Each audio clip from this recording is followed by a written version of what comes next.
Good morning students. मैं Jasprit Singh Sandhu classes में आपका स्वागत करता हूं। तो आज अपने डिस्कस करेंगे डाइजेस्टिव सिस्टम के बारे में और डिजीज़ के बारे में। तो कल अपनों ने पाचन तंत्र या डाइजेस्टिव सिस्टम की डेफिनेशन देख ली थी कि बड़े अणुओं का छोटे अणुओं में टूटना क्या कहलाता है, डाइजेस्ट कहलाता है। ठीक है। उसके बाद अपनों ने दांत के बारे में या एलिमेंट्री कैनाल क्या होती है, एलिमेंट्री कैनाल के पार्ट्स कौन कौन से होते हैं उसके बारे में डिस्कस कर लिया था। तो उसके बाद अपनों ने एक चीज़ और देख ली थी कि जो ग्रास नली होती है या ग्रसनी होती है किस प्रकार की होती है। तो यवला देख ली थी, जीभ देख ली थी, दांतों के बारे में, दांत जो अपने मुख गुहा में पाए जाते हैं उनके बारे में डिस्कस कर लिया था, कितने होते हैं, स्थायी कौन से होते हैं, अस्थायी कौन से होते हैं। ठीक है। इसके बाद अपनों ने टेस्ट के बारे में देखा था कि जो अपनी टंग या जीभ होती है उसमें टेस्ट कहाँ से, किस टेस्ट का अपने को अनुभव होता है या अपने फील करते हैं। तो उसके बाद अपने यवला के बारे में देख लिया था। तो आगे अपने डिस्कस करने जा रहे हैं स्टूडेंट्स ग्रसनी, या पहले उससे अपने करते हैं लार ग्रंथियों के बारे में। किसके बारे में? लार ग्रंथियां। किसके बारे में डिस्कस करेंगे? लार ग्रंथियां। स्टूडेंट्स जो लार ग्रंथियां होती हैं या लार ग्रंथियों के बारे में देखें अपने, तो उन्हें स्लाइवा ये क्या करेंगी, एक रस स्रावित करती हैं। क्या करती हैं? एक जूस स्रावित करती हैं। जूस का सेक्रिएशन करेंगी। सेक्रिएशन करती हैं तो उसे कौन सा जूस कहा जाता है? स्लाइवा जूस कहते हैं। क्या कहते हैं? स्लाइवा। जो अपने लार ग्रंथियां होती हैं, स्लाइवा ग्लैंड्स होती हैं, वो एक जूस का सेक्रिएशन करती हैं जिसे स्लाइवा जूस के नाम से जाना जाता है। तो इसके बाद सबसे पहले देखते हैं अपनी फर्स्ट लार ग्रंथि होती है लाइसोजाइम। क्या होती है? लाइसोजाइम। स्टूडेंट्स जो लाइसोजाइम्स होती है ये भोजन के साथ आए हुए जो जीवाणु होते हैं, जैसे अपने कोई फूड लिया, अपने फूड गया शरीर में, तो ये क्या करेंगी, जो अपना फूड है, फूड प्लस बैक्टीरिया आ जाते हैं कई बार। ठीक है। ये बैक्टीरिया को क्या करेगी, उन्हें गलाने का काम करती है। कहने का मतलब जो ये बैक्टीरिया है, बैक्टीरिया की जो सेल वॉल होती है स्टूडेंट्स, बैक्टीरिया की जो सेल वॉल होती है उसे गलाने का काम कौन करती है? उसे गलाने का काम करता है जो लाइसोजाइम होता है। कौन करता है? लाइसोजाइम होता है। इसके बाद बात करते हैं जो लाइसोजाइम होता है गोमूत्र में पाया जाता है। किस में पाया जाता है? गोमूत्र में पाया जाता है। ठीक है। इसके बाद बात करते हैं, एक गोमूत्र तो है ही इसका एग्जाम्पल, एक अपने होता है ना जो अश्रु ग्रंथि होती है।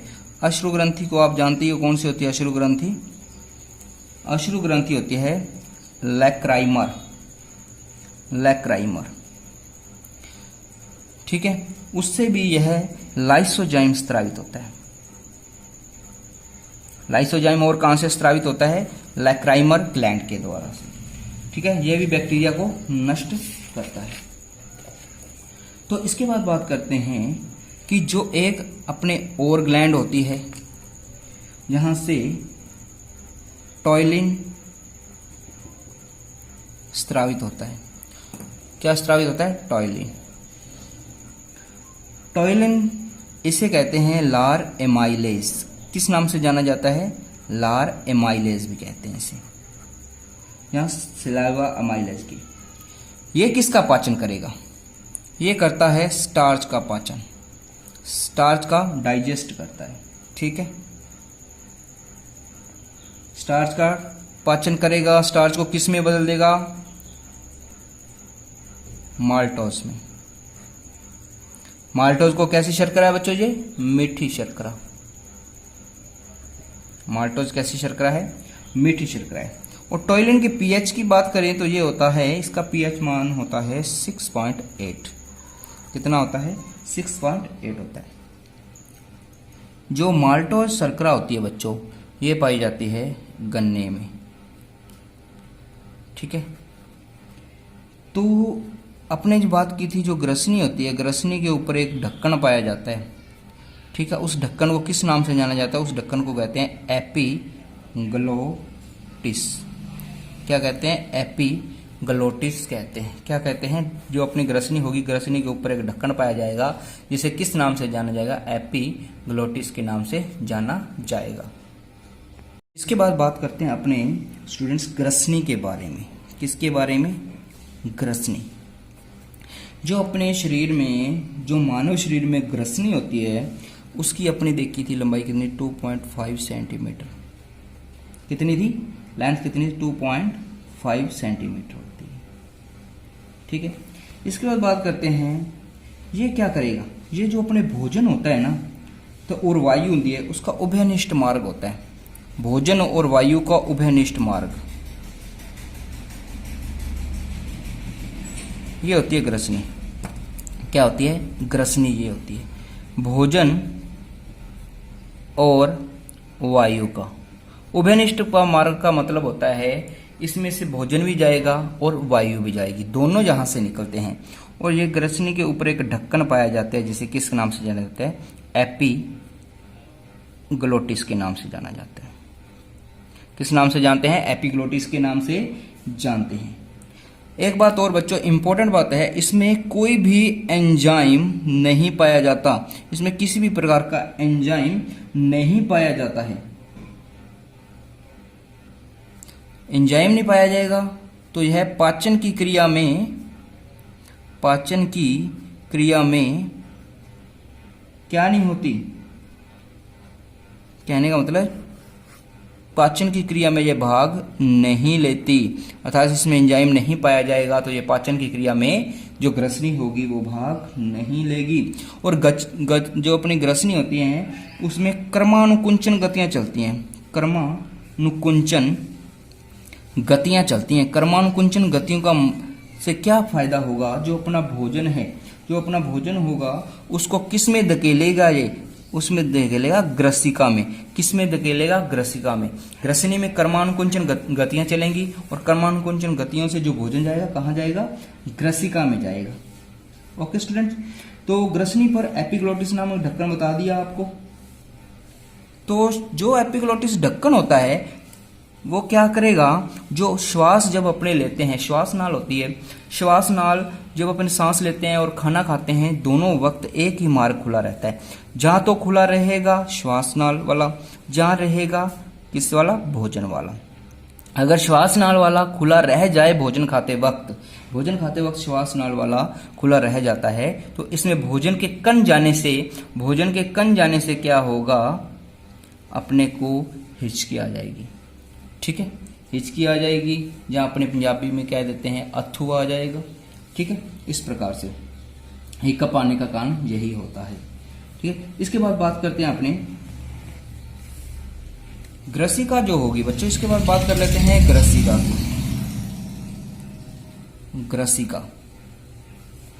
जो ग्रसिका होगी इसमें भी कोई भी एंजाइम नहीं पाया जाता। ग्रसिका में किसी भी प्रकार का एंजाइम नहीं पाया जाता, इसलिए यहां भी पाचन नहीं होगा। दो ही बातें इसके लिए इंपॉर्टेंट है, कोई एंजाइम नहीं पाया जाता और किसी भी प्रकार का इसमें पाचन नहीं होगा।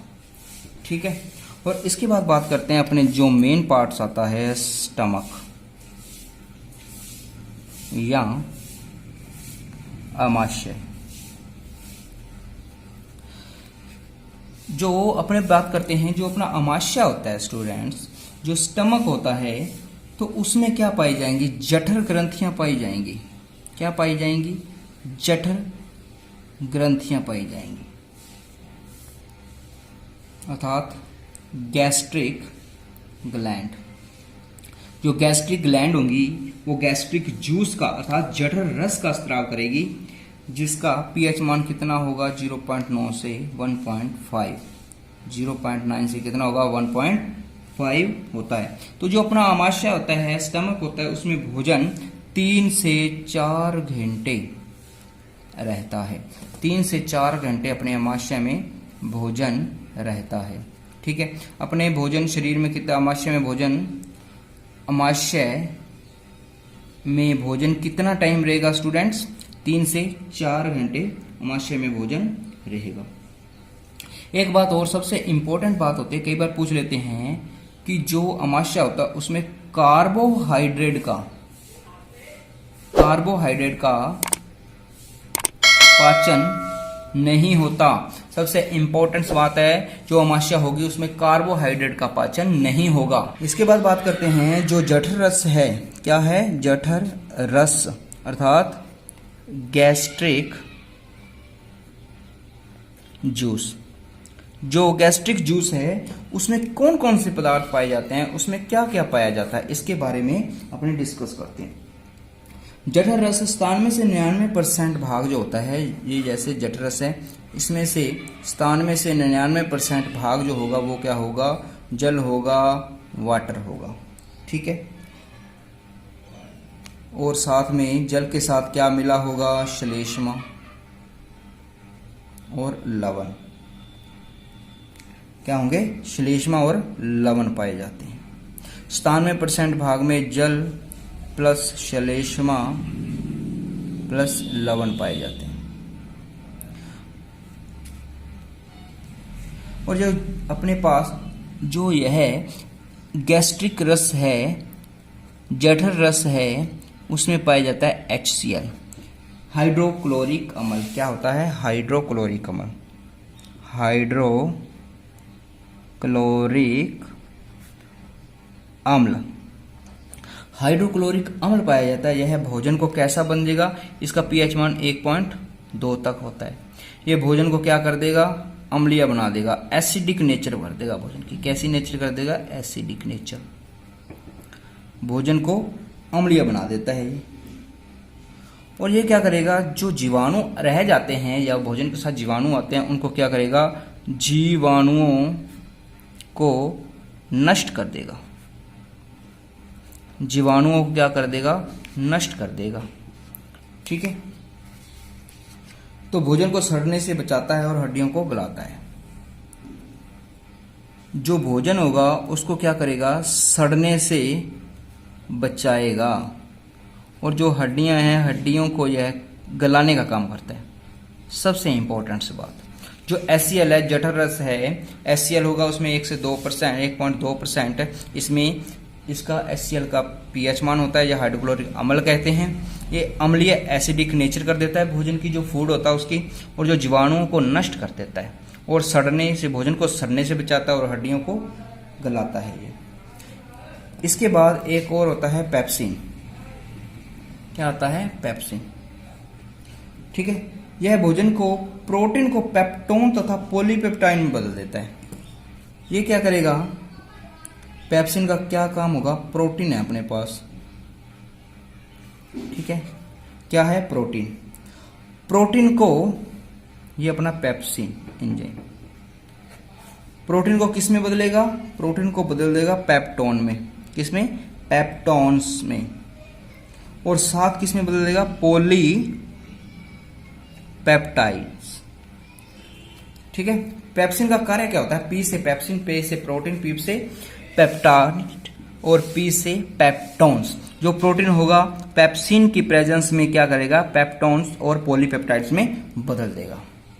इसके बाद बात करते हैं, इसमें होता है रेनिन। क्या होता है? रेनिन। रेनिन स्टूडेंट्स जो होते हैं, चाइल्ड होते हैं, छोटे बच्चे होते हैं, किड्स होते हैं, किड्स में पाया जाता है। ये क्या करेगा? जो दूध होता है, दूध में रेनिन का कार्य होता है। दूध की जो अपने प्रोटीन होती है उसको किस में बदलना? उसको बदल देता है यह केसिन में। केसिन में बदलता क्यों है? इसका रीजन क्या है? जो केसिन होती है बच्चों, वो कैसी होती है? जो केसिन प्रोटीन होगी वो होगी ठोस, सॉलिड। ठीक है। सॉलिड लिख देते हैं। ठोस होती है, अविलय होती है, अघुलनशील होती है। ठीक है। और दही में बदल देता है। कई बार क्या होता है, यह दही में भी बदल देता है इसको। वैसे दही को बदलने के लिए क्या चाहिए? कौन से एंजाइम की जरूरत होती है? बताओ। एक बैक्टीरिया होता है लैक्टोबैसिलस। लैक्टोबैसिलस यह बैक्टीरिया दूध को दही में बदलता है। दूध को कई बार पूछ लेते हैं, दूध को दही में बदलने के लिए कौन सा बैक्टीरिया काम में लिया जाता है? लैक्टोबैसिलस काम आता है। इसके बाद आता है गैस्ट्रिक लाइपेज। लाइपेज के मतलब लेंगे जो फैट होगी, जो वसा होगी, उसमें किसमें बदल देता है? ये वसाओं को बदलता है। वसाओं का क्या करता है? अपघटन करता है। वसाओं का अपघटन कौन करता है? गैस्ट्रिक लाइपेज करता है। वसाओं का अपघटन कर देता है। कौन करता है? लाइपेज। इसके बाद बात होती है, इसमें एक कारक पाया जाता है, नेज कारक। क्या पाया जाता है? नेज कारक। जो नेज कारक का काम क्या होता है? विटामिन 12 का अवशोषण करना, एब्जॉर्ब करता है। ये विटामिन 12 को एब्जॉर्ब का कार्य कौन करता है? एब्जॉर्ब का कार्य कौन करेगा? नेज कारक का ये काम होता है। ठीक है। इसके बाद अपने बात करते हैं कि जो अमाशय होता है, क्या होता है? अमाशय। अमाशय की बात करें, अमाशय में सर्वाधिक प्रोटीन का पाचन पूछा जाए, सर्वाधिक प्रोटीन का पाचन कहाँ होता है? प्रोटीन का सर्वाधिक पाचन कहाँ होता है? अमाशय में होता है। कहाँ होता है? अमाशय में होता है। और किसका पाचन अमाशय में नहीं होता? कार्बोहाइड्रेट का पाचन अमाशय में नहीं होता है। कार्बोहाइड्रेट का पाचन अमाशय में नहीं होता है। ये बात ध्यान रखने योग्य है, इसको ध्यान रखें ताकि कल को ये काम आए। ठीक है। इसके बाद बात करते हैं अमाशय से जुड़ी हुई कुछ बातें, जैसे कि एसिडिटी क्या होती है। ठीक है, एसिडिटी के बारे में बात करेंगे और अपने बात करेंगे अल्सर के बारे में। और कई बार डकार आ जाता है, डकार क्यों आता है इसके बारे में। एसिडिटी की बात करें तो एसिडिटी क्या होती है? कई बार क्या होती है स्टूडेंट्स, ये अपना अमाशय है, जैसे इधर देखो ये क्या है? अमाशय है। तो अमाशय में क्या होता है? HCl की मात्रा बढ़ जाती है। किसकी मात्रा बढ़ जाएगी? HCl की मात्रा बढ़ जाती है। HCl की मात्रा बढ़ी अमाशय में तो ये क्या होगा?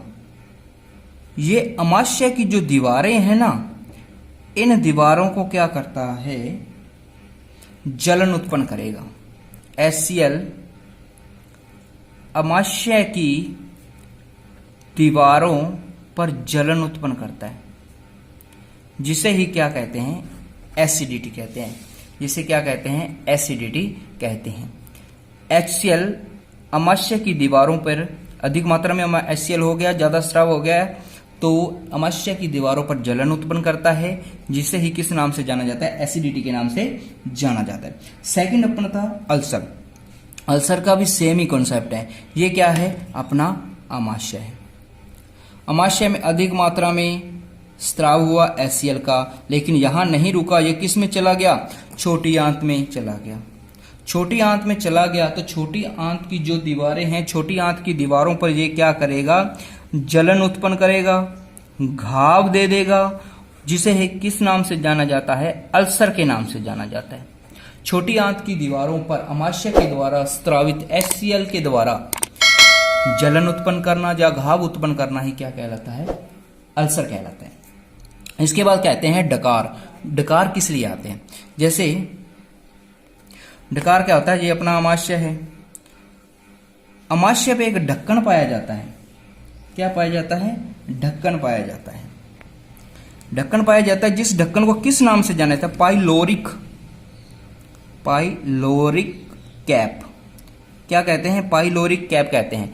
यह ढक्कन जब बंद होता है या खुलता है, बंद होता है, खुलता है, बंद होता है, खुलता है, तो बंद होने से और खुलने से एक आवाज उत्पन्न होती है, जिसे क्या कहते हैं? डकार कहते हैं। क्या कहते हैं? डकार के नाम से जाना जाता है। कई बार बच्चों क्या होती है? उल्टी आ जाती है, वोमिटिंग। उल्टी आने का रीजन क्या होता है? कई बार अपने ज्यादा खा लेते हैं तो वो HCl की वजह से ज्यादा स्रावित होगा HCl, जहाँ अमाशय में वो पूरा कंप्लीट पूर्ण भर नहीं सकते बेचैनी उत्पन्न होती है। ये सब किसके कारण होता है? उल्टी आने के। बेचैनी, अपने को बेचैनी उत्पन्न हो तो कहने का मतलब बेचैनी आई तो इसका मतलब है उल्टी आने वाली है। उल्टी आने वाली है तो तब क्या होगा? जो उल्टी के साथ जो भोजन बाहर आता है, जो भोजन बाहर आता है कहाँ से आता है, किस पार्ट से आता है? वो आता है अमाशय से। उल्टी के साथ जो भोजन होता है मुख से बाहर आता है, वो कहाँ से आता है? अमाशय से बाहर आता है। ठीक है बच्चों, तो एक बात अपने बता दें, इंपॉर्टेंट बात है, जो अमाशय में बना लुगदी के समान भोजन होता है, जो अमाशय के में बना लुगदी के समान भोजन होता है, उसे क्या कहते हैं? कायम कहते हैं। क्या कहते हैं बच्चों? उसे कायम के नाम से जाना जाता है। तो ये क्या करता है? यह पाइलोरस जो कपाट होगा या पाइलोरिक कैप होगा, पाइलोरस कैप, पाइलोरस वॉल्व कह देते हैं इसको, पाइलोरस वॉल्व के से होता हुआ, कहाँ से? पाइलोरिक वॉल्व से होता हुआ यह कहाँ पहुंचता है? ग्रहणी में पहुंचता है। ग्रहणी किसका पार्ट होती है बच्चों? अभी अपने देखेंगे। ग्रहणी पार्ट होती है छोटी आंत का, छोटी आंत का पार्ट होती है। भोजन पहले पित्त रस तथा बाद में अग्नाशय रस में मिलता है। ग्रहणी में क्या? लुगदी समान भोजन को क्या कहते हैं? कायम कहते हैं। ये पाइलोरस वॉल्व के द्वारा कहाँ पहुंचता है? ग्रहणी में पहुंचता है। ग्रहणी को क्या कहते हैं? ग्रहणी को बच्चों कहते हैं ड्यूडेनम, ड्यूडेनम कहते हैं। तो ड्यूडेनम में पहुंचता है तो पहले ये किस में मिलेगा? ये पहले स्टूडेंट्स मिलता है बाइल रस में। किस में मिलेगा? बाइल रस में मिल जाएगा या बाइल जूस में मिल जाएगा। बाइल जूस में मिला यह भोजन। बाइल जूस के बाद ये भोजन कहाँ जाएगा? ये जाएगा पैंक्रियाटिक जूस में। पैंक्रियाज का जो रस होगा पैंक्रियाटिक जूस में मिलेगा। ठीक है, पैंक्रियाटिक जूस में मिल जाएगा। तो अपने इससे पहले बात करते हैं छोटी आंत की। किसकी बात करते हैं? छोटी आंत।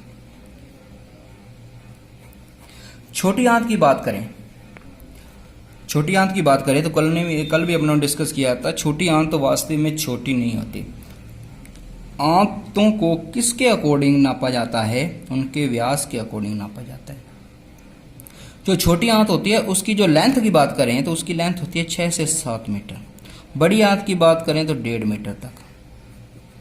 ठीक है, तो जो छोटी आंत का जो व्यास होता है ना स्टूडेंट्स, उसके अकॉर्डिंग अपने इसको देखते हैं। छोटी आंत का व्यास कम होता है, बड़ी आंत का व्यास ज्यादा होता है, इसलिए बड़ी आंत की लंबाई कम है लेकिन व्यास ज्यादा, इसलिए उसको बड़ी आंत कहते हैं। और इसकी जो लंबाई क्या है? ज्यादा है, व्यास कम है। अब बात करें तो भोजन है, जो भोजन का प्रेशर किस में ज्यादा होगा? छोटी आंत में ज्यादा होगा, बड़ी आंत में उसका प्रेशर कम होगा। तो छोटी आंत के पार्ट्स होते हैं, उसके बारे में अपने देख लेते हैं। इसके 3 पार्ट्स होते हैं। छोटी आंत का सबसे पहला पार्ट होता है ड्यूडेनम। क्या कहते हैं? ड्यूडेनम, जिसे हिंदी में कह देते हैं ग्रहणी। सेकंड होता है जेजुनम। क्या होता है? जेजुनम, जिसे क्या कह देते हैं? मध्यांत्र कह देते हैं। और थर्ड जो होता है उसे कहते हैं इलियम। क्या कहते हैं? इलियम, जिसे शुद्धांत्र कहते हैं। ये 3 पार्ट्स होते हैं छोटे। कौन सा? ड्यूडेनम, जेजुनम और इलियम।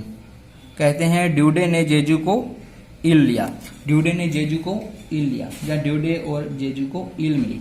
ठीक है, ड्यूडेनम, जेजुनम और इलियम। ये इंग्लिश के नाम स्टूडेंट्स याद रखोगे तो इजी रहेगा, क्योंकि हिंदी वाले नाम कई बार मिक्स हो जाते हैं।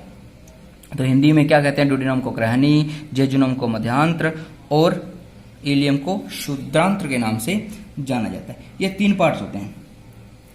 अब बात करते हैं शरीर में सर्वाधिक पाचन की क्रिया कहाँ होती है? शरीर में सर्वाधिक पाचन की क्रिया होती है यहाँ। सर्वाधिक पाचन अपनी बॉडी का, शरीर का सर्वाधिक पाचन कहाँ होता है? ग्रहणी में। ग्रहणी मतलब ड्यूडेनम में होता है।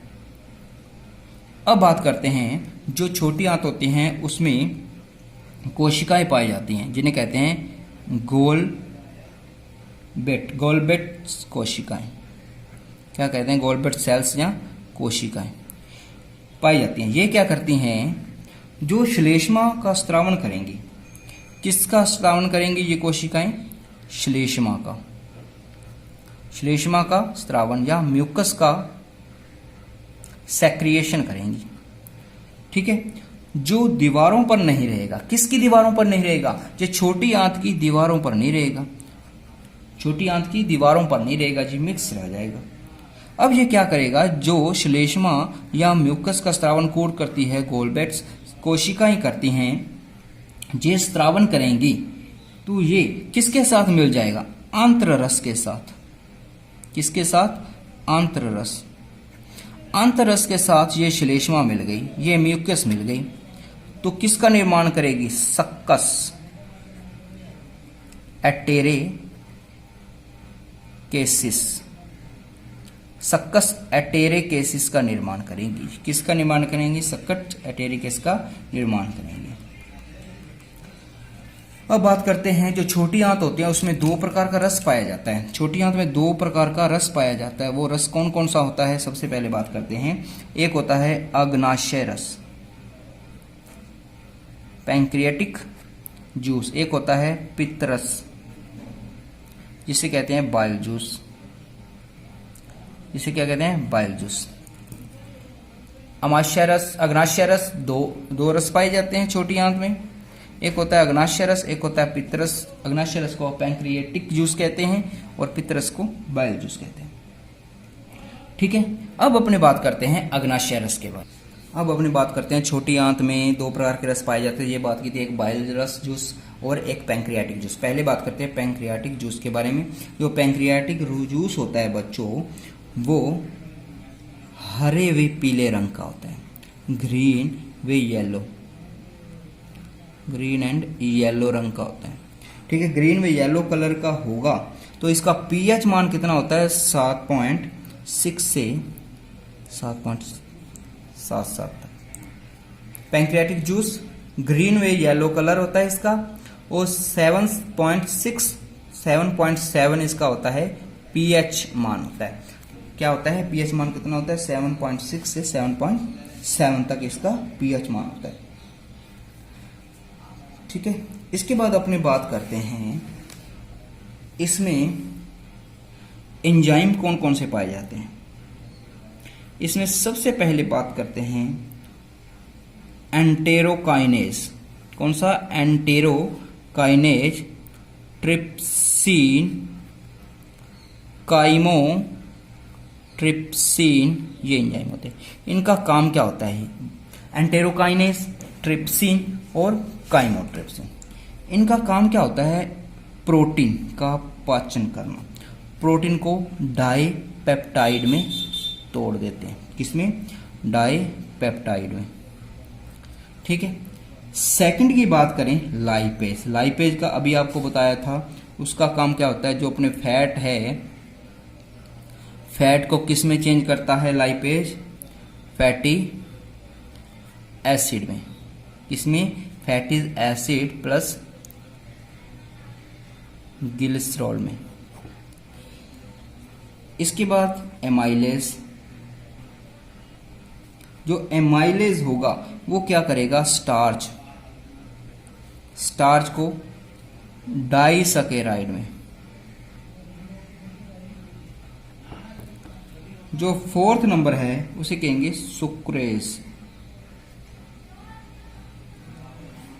सुक्रेज जो सुक्रोज होगा, रोज को बदलता है ग्लूकोज प्लस फ्रक्टोज में। देखो सुक्रोज होता है जीएफ सुक्रोज की होती है जीएफ। सुक्रोज किस में बदलेगा? ग्लूकोज और फ्रक्टोज में। एमाइलेज स्टार्च को डाइसैकेराइड में, और फैटी एसिड और ग्लिसरॉल में कौन बदलता है? लाइपेज। इसके बाद बात करते हैं माल्टेज की। किसकी? माल्टेज। जो माल्टेज एंजाइम होगा वो माल्टोज को, किसको? माल्टोज को किस में बदल देगा? ग्लूकोज प्लस ग्लूकोज में। ठीक है, इसके बाद लैक्टोज की बात करते हैं। किसकी? लैक्टोज। लैक्टोज की बात करें तो लैक्टोज जो होगा लैक्टेज एंजाइम। किसकी? लैक्टेज एंजाइम लैक्टोज को बदल देता है ग्लूकोज प्लस गलैक्टोज में। ओके, इसके बाद बात करते हैं अपने, गलैक्टोज हो गया, इसके बाद बात करते हैं न्यूक्लियस। कौन सा एंजाइम? न्यूक्लियस। न्यूक्लियस जो एंजाइम होगा वो न्यूक्लिक अम्ल को, किसको? न्यूक्लिक अम्ल, न्यूक्लिक एसिड जो होगा, न्यूक्लिक एसिड को बदल देगा न्यूक्लियोटाइड प्लस न्यूक्लियोसाइड में। ये बात ध्यान रखने वाली है। न्यूक्लियोटाइड और न्यूक्लियोसाइड में न्यूक्लिक एसिड को किस में बदल देगा? न्यूक्लियस। न्यूक्लिक एसिड को बदलता है न्यूक्लियोटाइड और न्यूक्लियोसाइड में। ठीक है, इसके बाद शरीर में सर्वाधिक भोजन का अवशोषण छोटी आंत में होता है। ये बात नहीं, सर्वाधिक हाईएस्ट एब्जॉर्प्शन ऑफ फूड कहाँ होगा? Small intestine. ठीक है, क्यों होता है? इसका भी कोई रीजन होगा, क्योंकि इसमें जो विलाई और माइक्रो विलाई होती है ना, विलाई और माइक्रो विलाई की संख्या क्या होगी? यहाँ पे ज्यादा होती है। विलाई और माइक्रो विलाई की संख्या ज्यादा होती है, इसलिए सबसे ज्यादा जो भोजन का अवशोषण कहाँ पाया जाता है? छोटी आंत में पाया जाता है। अब बात कर लेते हैं बड़ी आंत की। जो बड़ी आंत होती है बच्चों, बड़ी आंत की बात करें, इसके 3 पार्ट्स होते हैं। कौन कौन से होते हैं इसके बारे में बात कर देते हैं। सबसे पहला जो बड़ी आंत होती है उसका पार्ट होता है सिक्कम, सेकंड क्या होता है? कोलम, और थर्ड क्या होता है? रेक्टम, जिसे मलाशय कहते हैं। ठीक है, सिक्कम, कोलम और रेक्टम 3 भागों में से बांटा गया है। इसमें क्या होता है? सबसे बड़ी बात, इसमें पाचन की प्रक्रिया नहीं होती। पाचन की प्रक्रिया नहीं होती, नंबर 1 बात, इसमें पाचन नहीं होगा। ठीक है, पाचन नहीं होगा तो ओनली क्या होगा? केवल अवशोषण होगा। भोजन का केवल क्या होगा? अवशोषण होगा। इसमें पाचन की क्रिया नहीं होगी। तो इसके बाद इसमें एक मेन चीज होती है अपेंडिक्स के बारे में अपने देख लें। डिक्स, अपेंडिक्स का कहते हैं दर्द होता है। अपेंडिक्स का दर्द क्या होता है? अपेंडिक्स का दर्द क्या होता है? ये अपनी छोटी आंत है। ये छोटी आंत जब बड़ी आंत से मिलती है तो मिलने वाले स्थान पर एक थैली पाई जाती है, जिसे क्या कहते हैं? अपेंडिक्स कहते हैं। क्या कहते हैं? अपेंडिक्स के नाम से जाना जाता है। छोटी आंत और बड़ी आंत जिस स्थान पर मिलते हैं, जहां इनको मिलने का स्थान प्राप्त होता है, आपस में मिलती हैं ये दोनों, तो वहां पे एक थैली पाई जाती है। उस थैली को किस नाम से जाना जाता है? अपेंडिक्स के नाम से जाना जाता है। किस नाम से जाना जाता है? अपेंडिक्स के नाम से जाना जाता है। अपेंडिक्स जो वर्तमान है, प्रेजेंट है, उसमें खरगोश में पाई जाती है। खरगोश में क्यों पाई जाती है? क्योंकि वो क्या खाता है? सेलुलोज। सेलुलोज का पाचन किस में होता है? खरगोश में होगा। तो सेलुलोज का पाचन कौन करेगा? अपेंडिक्स करेगा। तो अपेंडिक्स में एक जीवाणु पाया जाता है जिसे कहते हैं ई कोलाई। क्या कहते हैं? E coli. तो अपना जो शरीर होता है बच्चों, अपने शरीर की बात करें तो अपने शरीर में अपेंडिक्स की थैली तो पाई जाती है, लेकिन इसमें जीवाणु नहीं पाया जाता। मानव की बात करें तो ये थी खरगोश की बात। ये मानव की बात करें, मानव के शरीर में अपेंडिक्स प्रेजेंस होगी। अपेंडिक्स की बात करें होगी, लेकिन ई कोलाई जो बैक्टीरिया है, ई कोलाई जो बैक्टीरिया है वो प्रेजेंट नहीं है, वो नहीं पाया जाता। कई बार क्या होता है कि जो भोजन के कण होते हैं वो कहाँ चले जाते हैं? अपेंडिक्स की थैली में चले जाते हैं। वो ढक्कन हट जाता है, इसके ऊपर एक ढक्कन पाया जाता है, वो ढक्कन हट जाता है। ढक्कन हट गया, अपेंडिक्स भोजन चला गया, तो इसमें क्या आ जाता है? थोड़ा सा फुलाव आ जाता है। इसमें फुलाव आ जाता है। भोजन जाने से उसका पाचन तो होगा नहीं, उसमें क्या बनने लग जाएंगी? गैसेस बनने लग जाएंगी। क्या होगी, गैस बनने लग जाती है। गैस बनने लग जाएगी तो ये मोटी होती जाएगी, धीरे धीरे क्या होती जाएगी, मोटी होती जाएगी। मोटी होती जाएगी तो ये किससे टकराएगी, छोटी आंत और बड़ी आंत से टकराएंगी। छोटी आंत और बड़ी आंत से टकराएंगी तो वहां क्या उत्पन्न होगा, दर्द उत्पन्न होता है, जिसे क्या कहते हैं, अपेंडिक्स का दर्द कहते हैं। किसे कहते हैं, अपेंडिक्स का दर्द। पता चल गया अपेंडिक्स क्या होता है। छोटी आंत और बड़ी आंत जहां पे मिलती हैं वहां पे अपेंडिक्स नाम की थैली पाई जाती है।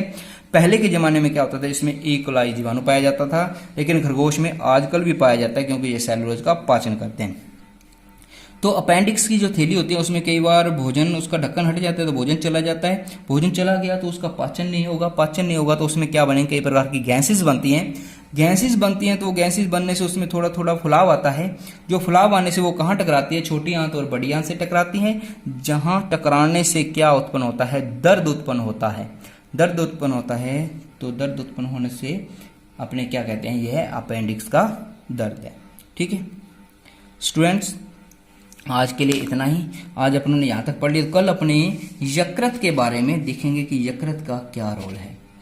ठीक है, और पित्तरस क्या है, हार्निया, बवासीर, उल्टी, प्रवाहिका या डायरिया, कब्ज या कब्जी, बैरियाट्रिक सर्जरी क्या होती है, इसके बारे में कल अपने डिस्कस करेंगे। तो आज के लिए इतना ही। आज की वीडियो देखने के लिए थैंक यू। और हमारी जो वीडियो आपके लिए बन रही है, रीट के लिए, पटवार के लिए, कांस्टेबल के लिए, एसएससी, सीटेट, सभी के लिए बन रही है। प्लीज़ पूरी वीडियो देखिए, पूरी वीडियो आगे वाली भी देखिए, जो पीछे पढ़ा चुके हैं उस वीडियो को भी देखिए, ताकि आपको नॉलेज प्राप्त हो और अच्छी तरह से आप पढ़ सको। थैंक यू, धन्यवाद।